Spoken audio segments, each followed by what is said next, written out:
নমস্কার বন্ধুরা, আমি অরিন্দম চলে আসলাম লোকসভা ইলেকশন 2024-এর খুব একটা গুরুত্বপূর্ণ আপডেট নিয়ে।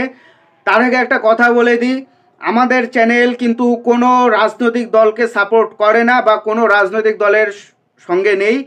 শুধু যেগুলো বর্তমানে রাজনৈতিক ঘটনাগুলো হচ্ছে সেগুলো শুধু তুলে ধরবো, এছাড়া এক্সট্রা কোনো দলের হয়ে কোনো কিছু কথা আমরা বলবো না।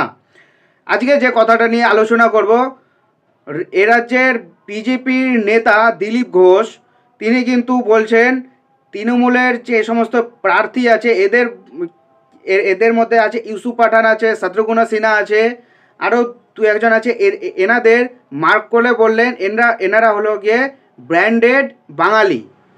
এটা তিনি কেন বললেন এ টু জেড আলোচনা করবো। সো বন্ধুরা, ভিডিওটাকে স্কিপ না করে প্রথম থেকে শেষ পর্যন্ত দেখুন। তৃণমূলের প্রার্থী তালিকা প্রকাশে আসতেই তোপ দাগলেন বিজেপির বর্ষীয় নেতা দিলীপ ঘোষ।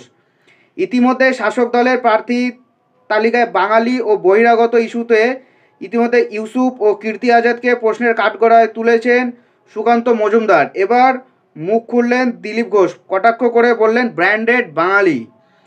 তৃণমূলের প্রার্থী তালিকা প্রকাশ্যে আসতেই তোপ দাগলেন বিজেপির বর্ষীয় নেতা দিলীপ ঘোষ। ইতিমধ্যে শাসক দলের প্রার্থী তালিকায় বাঙালি এবং বহিরাগত ইস্যুকে ইতিমধ্যে ইউসুফ ও কীর্তি আজাদকে প্রশ্নের কাঠগড়ায় তুলেছে সুকান্ত মজুমদার। এবার মুখ খুললেন দিলীপ ঘোষ। এদিন দিলীপ ঘোষ বললেন, তৃণমূলের কাছে কোনো রাজনৈতিক কর্মী নেই, কিছু চ্যাংড়া ছেলে আছেন, কিছু দেবদেবী আছেন, আর কিছু বাইরে থেকে এক্সপোর্ট করা হচ্ছে। তারা নাকি খুব ভালো বাঙালি। তার মধ্যে বড় বাঙালি হচ্ছেন শত্রুঘ্ন সিনহা, ইউসুফ পাঠান, কীর্তি আজাদ, আর আর আমরা বাঙালি নই। পাশাপাশি এতদিন বিজেপির রাজ্য সভাপতি সুকান্ত মজুমদার বলে, যখন তৃণমূল কংগ্রেসের তালিকা বেরিয়েছে তার আগে ভাগ্নে নাম না করেই তিনি বলেছেন বড় বড় কথা বলছিল। বিজেপি হলো একটা অ্যান্টি বেঙ্গলি। এইদিকে যখন ক্যান্ডিডেট তালিকা সামনে এসেছে তখন দেখা গেল বাইরে থেকে প্রার্থী এনেছে শাসক দল। কীর্তি আজাদ, ইউসুফ পাঠান, এরা কি বাঙালি? ইউসুফ পাঠান ও মোদি দুজনেই গুজরাটের লোক।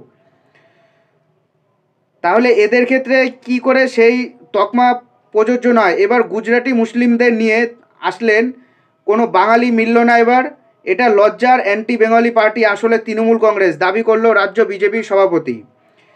এ নিয়ে নিশানা করেছেন অমিত মাল্লব্য। বহরমপুরের তৃণমূল প্রার্থী ইউসুফ পাঠান গুজরাটের লোক না, বরং বাংলার। তৃণমূলের তালিকা তো মমতা বন্দ্যোপাধ্যায় বহিরাগততে বোঝাই যাচ্ছে। ওর এই বিভাজনের নীতিকে ধিক্কার জানাই।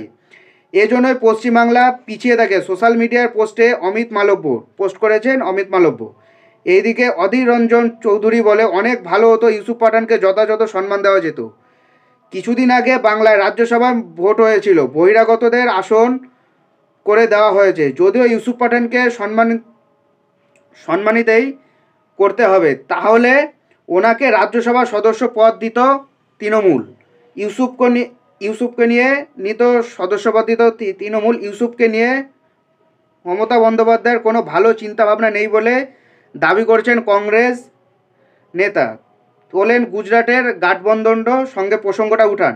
ইউসুফকে রাজ্য পাঠানোর কারণ হিসেবে ক্ষোভ উগরে বলেন, যাতে বিজেপির সাহায্য পাওয়া যায় আর যাতে কংগ্রেস যেন হেরে যায়।